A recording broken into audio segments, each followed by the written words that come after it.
Boa noite, irmãos. Mais simpático agora? Vamos abrir a palavra de Deus. Mateus, capítulo 20.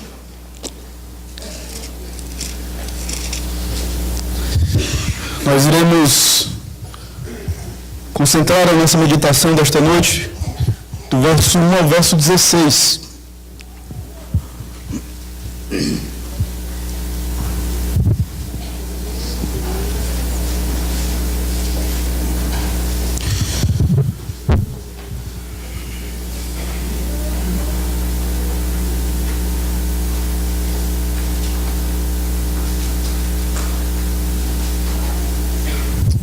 Diz assim a palavra do nosso Deus: porque o reino dos céus é semelhante a um dono de casa que saiu de madrugada para assalariar trabalhadores para a sua vinha. E tendo ajustado com os trabalhadores a 1 denário por dia, mandou-os para a vinha.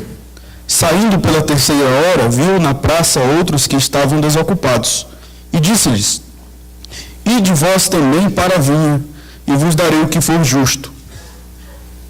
Eles foram. Tendo saído outra vez, perto da hora sexta e da nona, procedeu da mesma forma.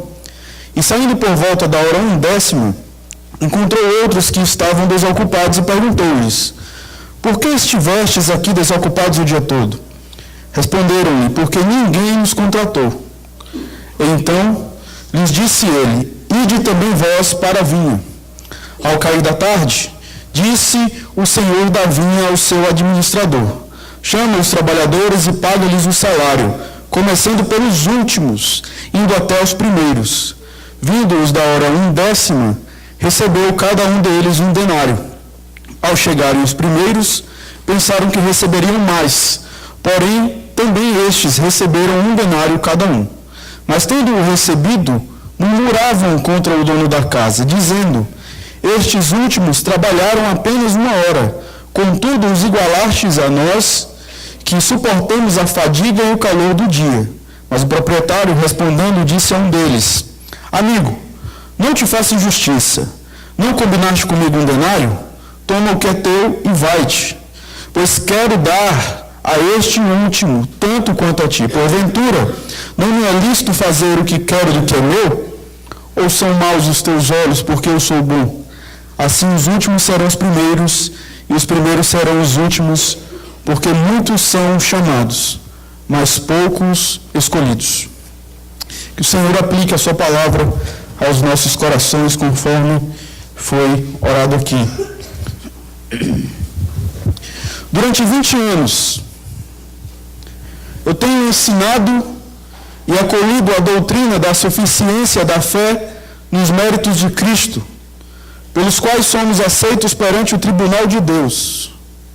Contudo, aquele velho e tenaz engano me assedia de tal forma que ainda descubro uma tendência de aproximar-me de Deus, trazendo alguma coisa em minha mão, pela qual possa merecer a sua graça.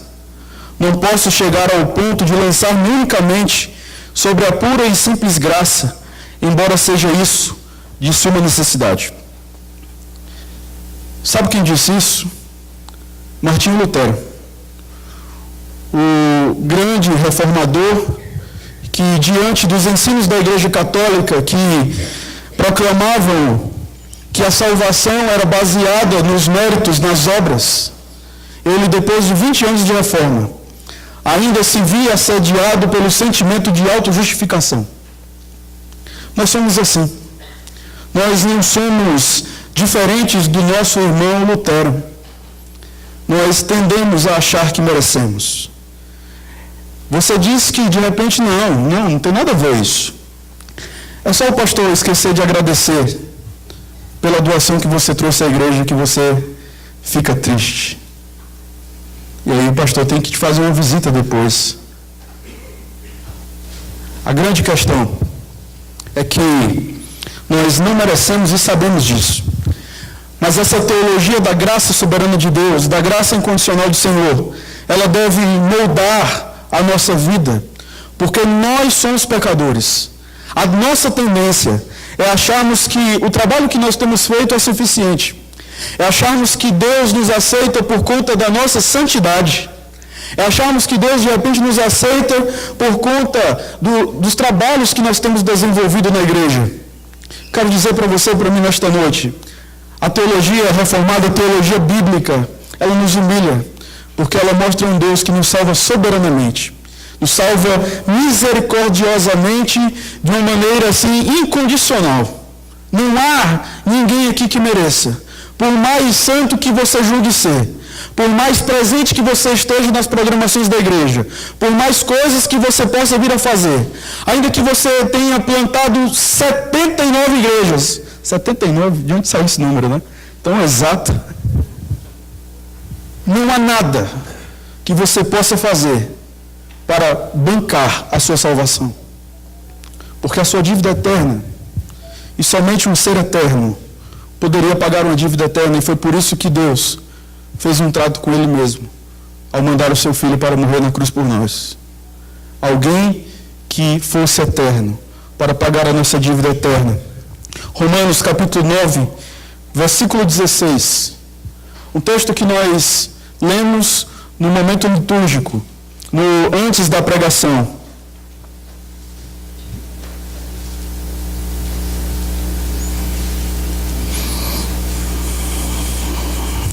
Diz: não depende de quem quer ou de quem corre, mas de Deus usar a sua misericórdia. Está claro isso? Não depende de quem quer, não depende do esforço humano, não depende da sua atitude ou da minha, mas depende de Deus. Se Deus não olhar para nós com graça e com amor, nós estaremos perdidos. Mas eu quero ainda trazer outra coisa que pode causar um certo desconforto a você. O texto que nós lemos está dentro de um contexto onde nós temos observado a possibilidade de existirem pessoas que irão provar de realidades espirituais, irão, de repente, estar envolvidas entre nós, mas que nunca foram salvas. Nós temos, por exemplo, lá em Hebreus capítulo 6, pessoas que experimentaram realidades espirituais, mas que demonstraram nunca terem tido um encontro com o Senhor. Você lembra do caso de Judas? Foi chamado para ser apóstolo, mas não foi chamado para salvação. Participou do ministério de Jesus. É possível, sim, é possível estarmos na igreja, é possível sermos batizados, é possível desenvolvermos algum ministério, é possível ser pastor, ser presbítero, diácono, é possível ser membro da igreja e não ser salvo. Você lembra do jovem rico? Que nós vimos no capítulo 19, do verso 16 ao verso 22, ele chegou até a pessoa certa, ele tratou Jesus do jeito certo ao chamar Jesus de mestre, ele tinha uma noção da lei, a Bíblia fala que ele guardava os 6 últimos mandamentos, mas o seu coração estava cheio de orgulho por guardar alguns dos mandamentos. Ele se julgava bom. O que eu posso fazer de bom, Senhor? O que mais posso fazer diante daquilo que eu já tenho feito? E nós observamos diante da pregação do domingo passado que o coração dele estava nas riquezas. Ele foi ao Senhor, ele falou com Deus, ele teve um diálogo naquele momento, mas ele saiu dali sem salvação. É possível estarmos perto, mais longe. Você lembra quando Jesus chega lá em Lucas, se não me engano, no capítulo 9, verso 21, quando Jesus diz: aquele que quer vir após mim, negue-se a si mesmo, tome a sua cruz, dia após dia, e siga-me. O que é interessante é que o verbo siga-me traz a seguinte ideia: continuem me seguindo. Ou seja, aquelas pessoas estavam seguindo a Jesus, estavam vendo os milagres de Jesus, mas elas não estavam negando a si mesmo, não estavam tomando a sua cruz. É possível sermos utilizados por Deus para fazermos milagres. Você lembra do que foi ensinado lá no capítulo 7 de Mateus? Quando o Senhor Jesus diz que naquele último dia muitos chegarão e dirão o quê? Senhor, em teu nome eu fiz isso, em teu nome eu fiz aquilo. Eu imagino nós, Senhor, em teu nome, eu fiquei no ensaio. Já pensou? Diga assim, pastor, não diga uma coisa dessa não. Em teu nome, eu fiquei na igreja de tal hora até não sei que horas. Apartai-vos de mim, eu não vos conheço. Já pensou nisso? Que tragédia. O contexto anterior a esta parábola vem trabalhando a questão do sentimento que deve existir no coração daqueles que realmente fazem parte do reino. E aí não tem como nós fugirmos a isso. Mais uma vez nós lembramos lá do capítulo 18, do verso 4, que diz: portanto, aquele que se humilhar como esta criança, esse é o maior no reino dos céus. Quando nós vamos para o capítulo 19, verso 14, nós vamos ver a mesma ideia. Deixai os pequeninos, não os embaraceis de vir a mim, porque dos tais, ou seja, daqueles que se comportam como meninos, ou seja, que têm a ideia de que não tem nada para oferecer a Deus, destes é o reino dos céus. É a ideia que nós vemos Jesus falando lá em Mateus 5:3, bem-aventurados os humildes de espírito, porque dos tais é o reino dos céus. Esse é o sentimento que deve inundar os nossos corações. Humildade. Humildade. Nós seremos salvos única e exclusivamente pela graça de Deus. A teologia ela é demasiadamente importante e eu quero exortar os irmãos a continuarem estudando. Exortarem os irmãos a serem gratos a Deus por aquilo que tem acontecido na nossa igreja. E eu louvo a Deus, porque eu vim de longe e eu pude perceber aquilo que acontece na igreja reformada. Há dificuldades aqui? Há dificuldades. Porque somos pecadores, não tem ninguém glorificado aqui. Mas Deus tem trabalhado os nossos corações. É importante nós conhecermos, muito importante. Mas os nossos corações, eles devem estar inundados de humildade pelo fato de entendermos que se Deus não tomasse a iniciativa em nos salvar, não adiantaria nós sabermos o que sabemos, porque nós não seríamos salvos. Você lembra do caso do ladrão na cruz? Ele não teve tempo. Não teve tempo de participar da UPH. Não teve tempo de participar do MP. Mas ele foi salvo pela graça soberana do nosso Senhor. Para compreendermos os ensinamentos desta parábola, eu quero, antes de entrarmos nela, trazer algumas explicações em relação a alguns termos que nós vemos aqui. O texto inicia dizendo o seguinte: porque o reino dos céus é semelhante a um dono de casa, que saiu de madrugada para assalariar trabalhadores para a sua vinha, e tendo ajustado com os trabalhadores a 1 denário por dia, mandou-os para a vinha. Era comum que os proprietários daqueles dias saíssem de madrugada, porque o horário de trabalho no período judaico era de 6 da manhã às 6 da tarde. Aquele senhor chega para aqueles trabalhadores e acerta o salário de 1 denário. 1 denário por dia era um bom salário naqueles dias. Era um salário oferecido a um soldado. E aí o texto continua: saindo pela terceira hora, ou seja, 9 horas da manhã, viu na praça outros que estavam desocupados, e disse-lhes: ide vós também para a vinha, e vos darei o que for justo. Eles foram, tendo saído outra vez, perto da hora sexta, ou seja, meio-dia, e da hora nona, às 3 da tarde, procedeu da mesma forma. E saindo por volta da hora 1/10, às 5 horas da tarde, encontrou outros que estavam desocupados, e perguntou-lhes: por que estivestes aqui desocupados o dia todo?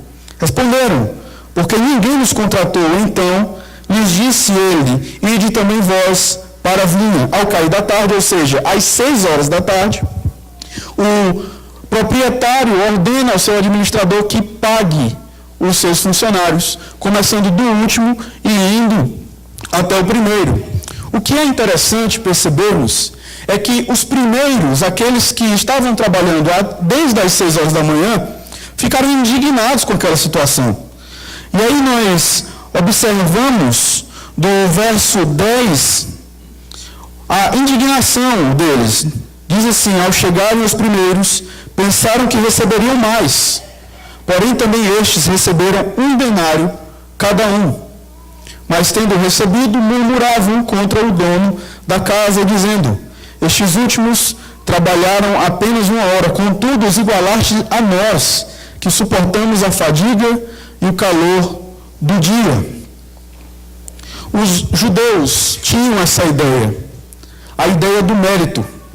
Tudo aquilo que eles faziam era baseado no esforço, ou seja, eles entendiam que através das suas ações boas, eles mereciam as bênçãos de Deus. É por isso que nós vamos ver tanto legalismo confrontando o ministério de Cristo, onde Jesus ele vai ter grandes embates com os fariseus. Eles achavam que por meio das suas ações, eles eram merecedores da bênção de Deus. Se nós formos remontar esta parábola diante do contexto judaico, trazendo a mentalidade judaica, a parábola que temos é a seguinte. Essa aqui é a parábola na mentalidade judaica. Um rei contratou muitos trabalhadores, e houve um que trabalhou muitos dias para ele. Vieram os trabalhadores para receber seu salário, e aquele trabalhador veio com eles. O rei lhe disse: eu considerarei de modo especial, era essa a mentalidade do judeu, aos que realizaram pouco trabalho para mim, darei pouco salário. A você, porém, darei uma recompensa grande. Assim, os israelitas solicitaram a Deus sua recompensa neste mundo, e os povos igualmente pedem sua recompensa de Deus. E Deus diz aos israelitas: filhos meus, eu considerarei vocês de maneira especial. Aqueles povos do mundo realizaram pouco trabalho a meu serviço, e lhes dou pouca recompensa, porém a vocês darei uma grande recompensa. Jesus utiliza essa história aqui para quebrar essa mentalidade judaica, de que pelo fato de acharem que estavam trabalhando muito, isso os daria um crédito maior diante dele, diante das pessoas. O destacaria diante dos demais. Jesus, ele quebra essa ideia, contratando pessoas até a última hora. Já parou para pensar nisso? O trabalho é até às 6.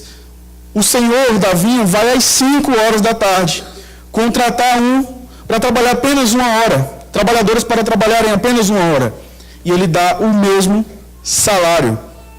E isso gera uma confusão na cabeça dos judeus. E pior, Jesus ordena ao seu administrador que faça o seguinte: olha, comece o pagamento do último para o primeiro. Como assim?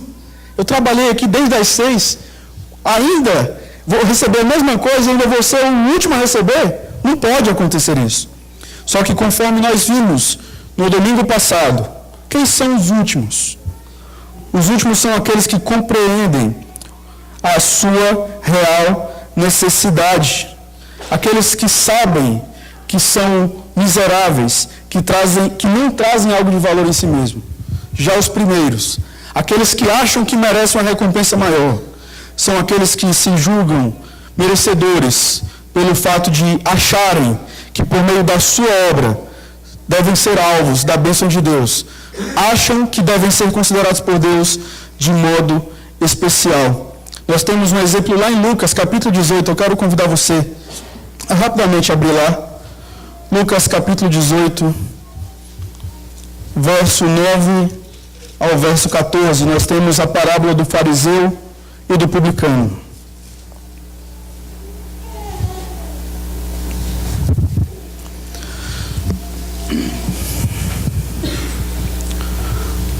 Propôs também esta parábola a alguns que confiavam em si mesmos, por se considerarem injustos e desprezavam os outros.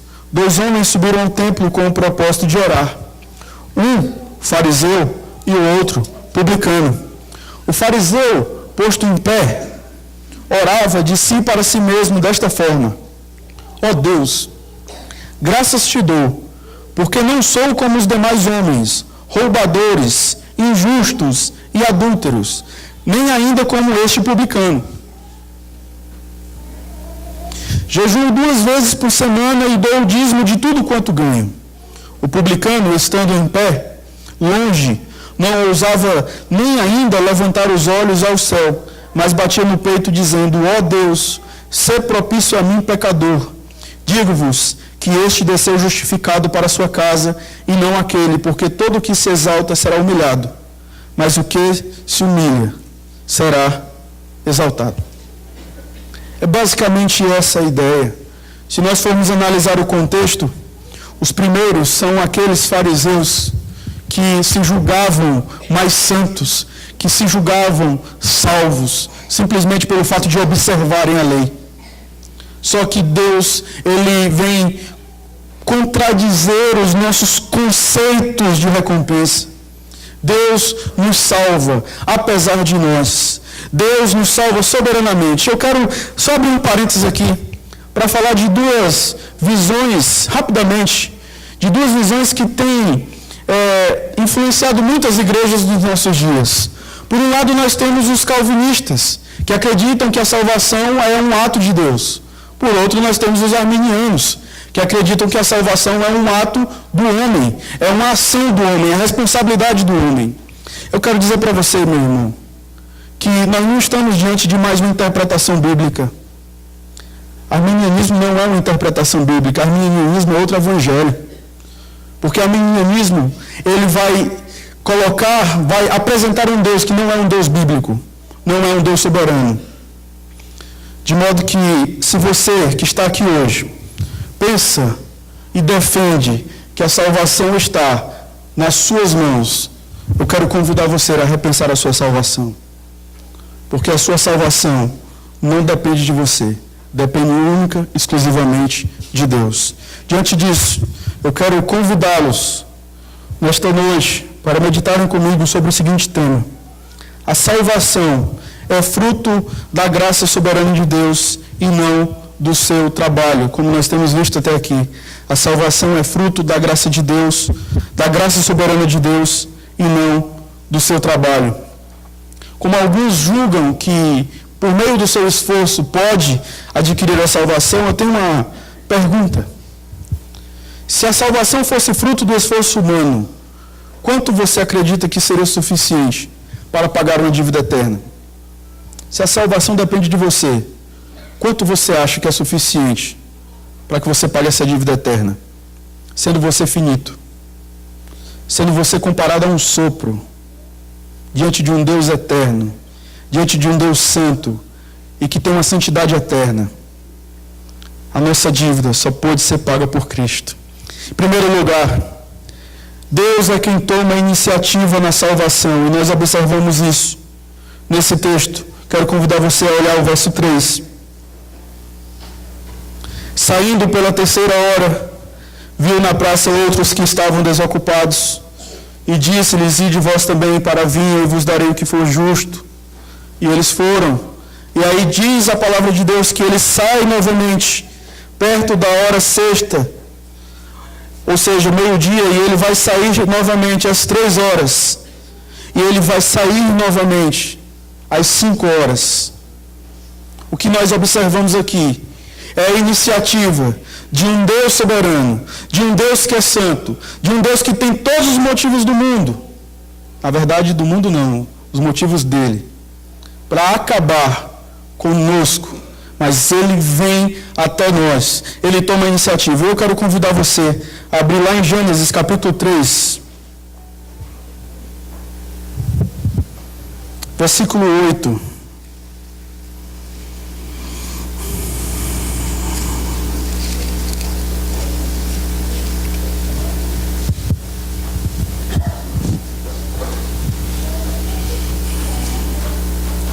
Diz o texto: quando ouviram a voz do Senhor Deus, que andava no jardim pela viração do dia, esconderam-se da presença do Senhor Deus, o homem e sua mulher, por entre as árvores do jardim. E chamou o Senhor Deus ao homem e lhe perguntou: onde estás? Ele respondeu: ouvi a tua voz no jardim, e porque estava nu tive medo e me escondi. Nós observamos, diante do contexto aqui, que Deus havia dado uma ordem ao homem. O homem descumpriu esta ordem. No entanto, Deus foi ao encontro do homem perdido. Deus foi buscá-lo. É Ele quem traz, é Ele quem nos traz, é Ele quem nos salva, é Ele que vem até nós. Hebreus capítulo 12, verso 2, vai dizer que Ele é o autor e consumador da nossa fé. Diz o texto: olhando firmemente para o autor e consumador da fé, Jesus, o qual, em troca da alegria que lhe estava proposta, suportou a cruz, não fazendo caso da ignomínia, e está sentado à destra do trono de Deus. Convido você agora a abrir lá em 1 João, capítulo 4.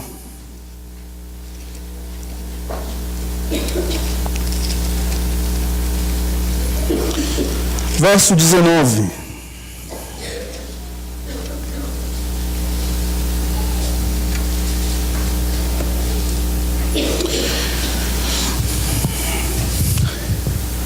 Diz a palavra de Deus: nós amamos porque Ele nos amou primeiro. E quando nós vamos, não precisa você abrir, mas quando nós vamos lá para Efésios, capítulo 2, no verso 4, diz que, mas Deus, sendo rico em misericórdia, por causa do grande amor com que nos amou, e estando nós mortos nos nossos delitos e pecados, Ele nos deu vida. E nos ressuscitou juntamente com Ele. E nos fez assentar nos lugares celestiais em Cristo Jesus, para mostrar nos séculos vindouros a suprema riqueza da sua graça em bondade para conosco. Porque pela graça nós somos salvos, mediante a fé. E isto não vem de vós, é dom de Deus, não de obras, para que ninguém se glorie. Se Deus não vier até nós, nós estaremos perdidos. Existe uma falsa ideia nos dias de hoje, que vai dizer: aceite a Jesus, dê uma chance para Jesus. Diante dele, nós estamos em completa desvantagem. Não somos nós que o aceitamos, é Ele quem nos aceita. Você lembra lá de Mateus capítulo 14, no verso 34 e 35, onde nós observamos que Jesus, quando voltou a Gerasa, ao entrar naquela cidade, a Bíblia fala que as pessoas iam até Ele e rogavam para que ao menos pudessem tocar na orla das suas vestes.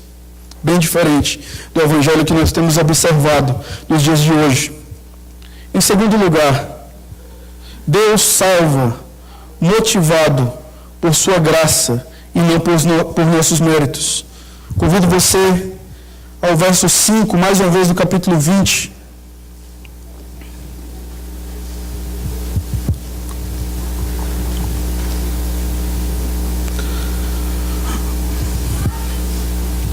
Onde fala que ele saiu novamente. E aí nós vemos mais uma vez, 12:00, 3h, e saiu às 5 da tarde. Eu quero chamar sua atenção para esse último grupo que foi chamado. Isso é o que é o mais impressionante. Eles tinham apenas 1 hora de trabalho. E era costume naqueles dias que os escravos ficassem nas praças. Escravos, pessoas de baixa renda, pessoas que tinham grandes necessidades financeiras, ficavam nas praças públicas naqueles dias, esperando que um proprietário passasse ali e chamasse aquelas pessoas para trabalhar, para que eles pudessem ganhar algo e sustentar a sua família. O que é interessante é que eles iam para lá de madrugada, porque o horário de trabalho iniciava às 6. Então é possível que às 4, 5 horas eles já estivessem chegando ali. O que nós vemos nesse texto é que já havia chegado às 5 da tarde e nenhum deles havia sido contratado ainda. Muitos haviam passado ali certamente e de repente, ao olharem para aqueles homens, julgaram que eles fossem incompetentes, incapazes, fracos, incompatíveis com o serviço deles. Mas aí vem o Redentor, o Deus do universo, e chama exatamente essas pessoas e contrata essas pessoas. Porque no reino de Deus não são contratados, salvos, aqueles que têm alguma habilidade especial, aqueles que têm algo para oferecer para Deus. Como falei, porque muitos têm raiva da teologia reformada, porque ela nos humilha. Ela mostra para nós que não podemos fazer nada para sermos salvos, se Deus não agir em nosso favor. O proprietário estava lá, o dono da vinha. O trabalho estava fluindo. Mas mesmo assim, ele foi lá e se preocupou com aqueles desempregados. Como falei de manhã e falo novamente, Deus é o Deus dos decretos. Os seus eleitos estão certos. Nenhum será acrescentado ou perdido. Apesar de Deus ser o Deus dos decretos, Ele não é um Deus impessoal. Ele se preocupa com os seus eleitos. Ele ama os seus eleitos. Ele se humilhou pelos seus eleitos. Logicamente, em primeiro lugar, para a sua glória. Mas não é isso que diz lá em João 3,16? Porque Deus amou o mundo de tal maneira que deu o seu único Filho. Nós não estamos aqui pregando a teologia da autoestima, mas nós estamos dizendo que a salvação acontece motivada pelo amor de Deus e não pelos nossos méritos. Não foi isso que nós lemos em Deuteronômio 7? Porque o Senhor vos amava. Por isso, somente por isso. 1 Coríntios, capítulo 1, verso 26.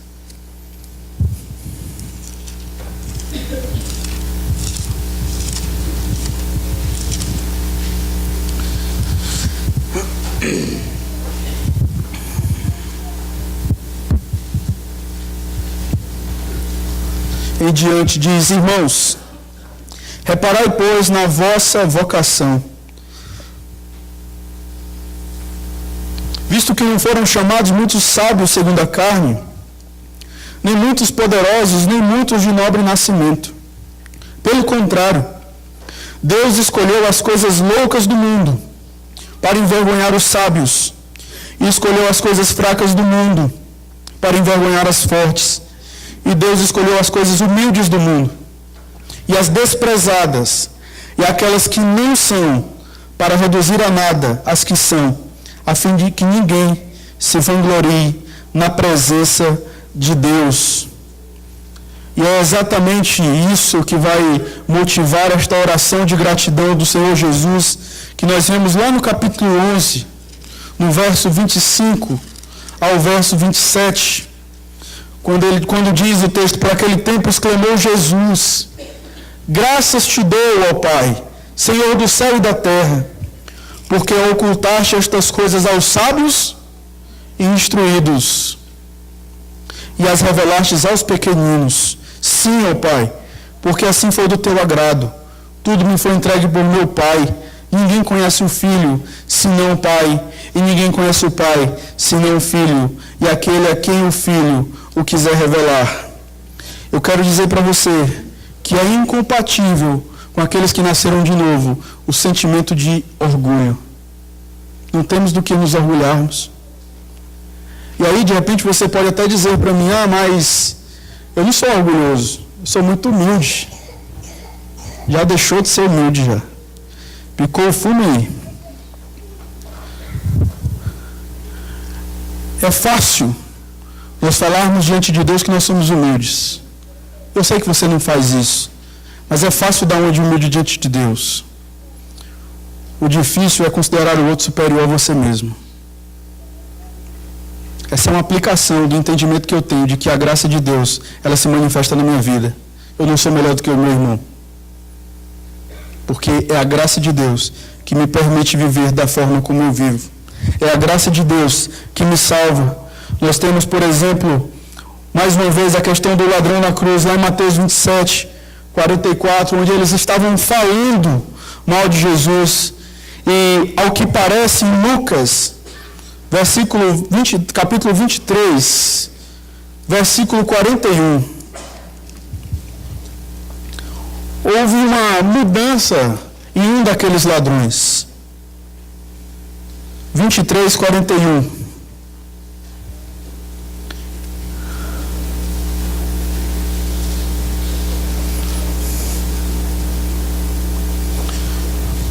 Vamos olhar o verso 40. Respondendo-lhe, porém, o outro repreendeu, dizendo: nem ao menos temes a Deus, estando sob igual sentença? Nós, na verdade, com justiça, porque recebemos o castigo que os nossos atos merecem, mas este nenhum mal fez. E acrescentou: Jesus, lembra-te de mim quando vieres no teu reino. Jesus lhe respondeu: em verdade te digo que hoje estarás comigo no paraíso. Isso causa uma confusão tão grande na cabeça da gente, porque nós nos esquecemos do ladrão na cruz. E é por isso que muitas vezes nós vivemos achando que as coisas que fazemos nos tornam dignos diante de Deus e de repente até superiores do que os outros. Quando o assunto é entrar no reino, não há quem leve maior vantagem sobre o outro. Se Deus não agir e não se mover em nosso favor, estaremos debaixo da sua ira. Há quem pense que Deus, ao nos salvar, nos salva do inferno. E aí eu sei que você vai fazer uma careta agora e vai olhar para o pastor Jonatas e vai pensar: que heresia, pastor. Faz alguma coisa com esse miserável. Mas quando nós vamos observar a palavra de Deus, lá em 1 Tessalonicenses capítulo 1, versículo 10, nós observamos que o Senhor Jesus nos livra da ira do próprio Deus. O que é o inferno? Senão a manifestação da ira eterna de Deus. Você não tem que ter medo do inferno. Você tem que ter medo da ira de Deus. Eu quero dizer para você, se de repente você ainda não teve esse encontro com o Redentor, o que eu tenho para dizer para você é que a ira de Deus permanece sobre você. Deus é seu inimigo. Se você de repente, que não conhece a Deus, não vier a reconhecê-lo como Senhor e Salvador, o que espera você é todos os sofrimentos que Jesus sofreu no Getsêmani. Os horrores do inferno que Jesus sentiu naquele momento, ao orar e dizer: Pai, se possível, passa de mim este cálice.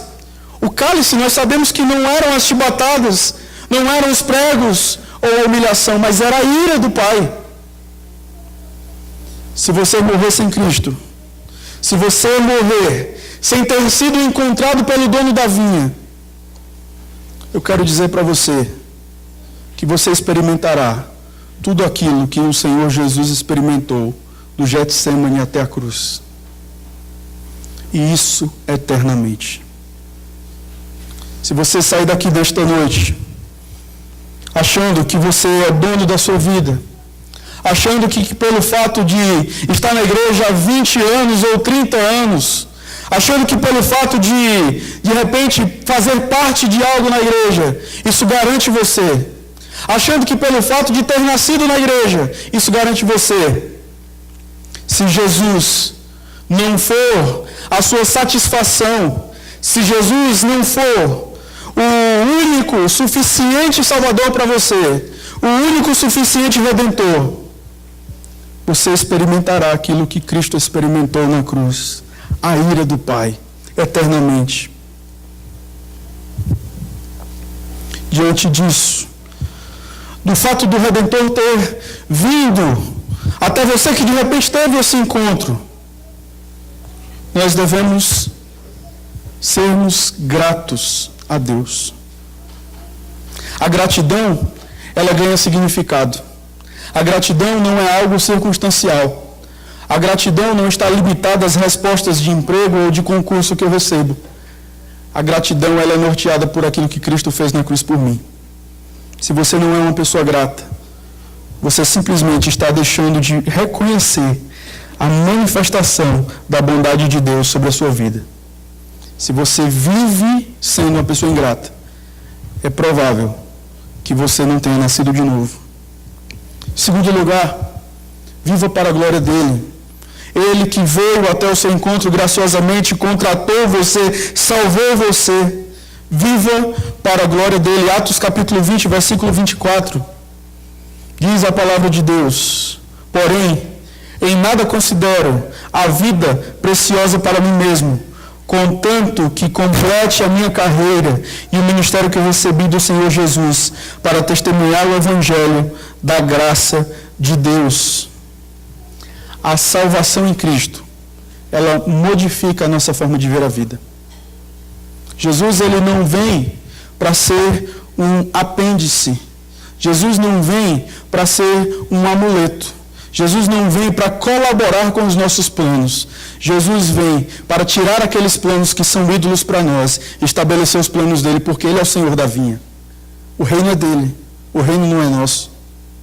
Se de repente você tem vivido da mesma forma por vários anos, e você recebe o testemunho da sua esposa, o diagnóstico dos seus filhos, que de repente não gosta nem de estar perto de você,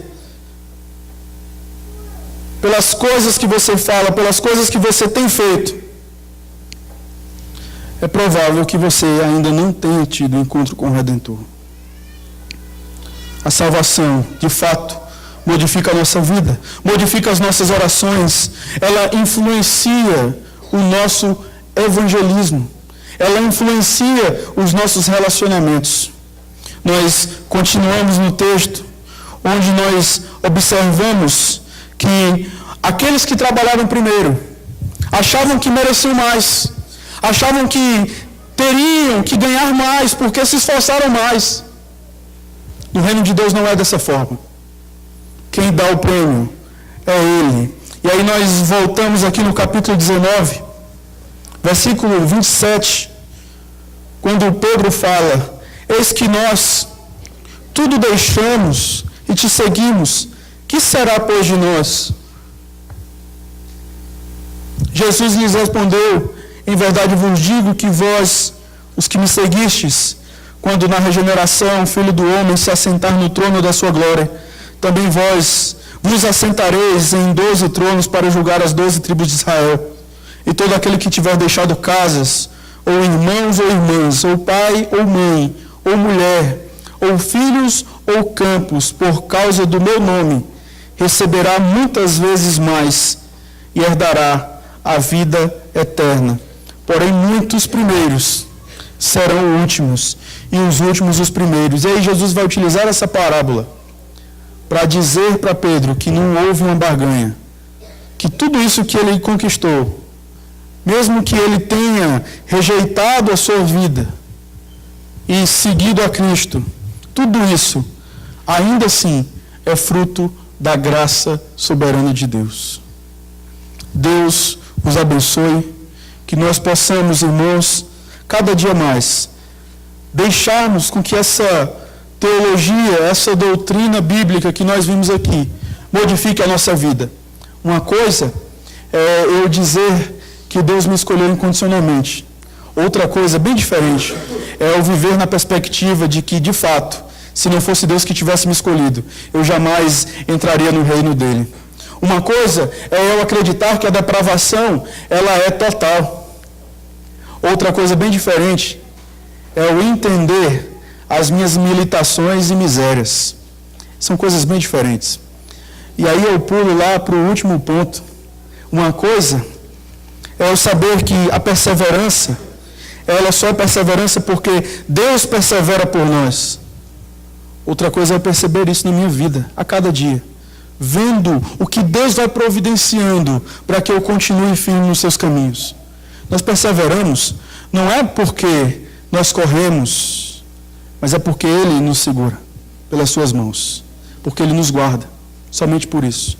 Que Deus nos abençoe e que nós possamos de uma vez por todas, diante, não simplesmente do que eu falei, mas diante do que já vem sendo pregado e ensinado pelo reverendo Jonatas.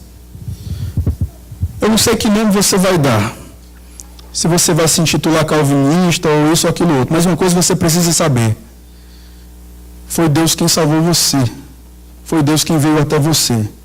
E se você pensar o contrário, repense o seu evangelho. Que Deus nos abençoe, que toda honra e toda glória seja dada ao único, o único capaz de nos salvar. Amém.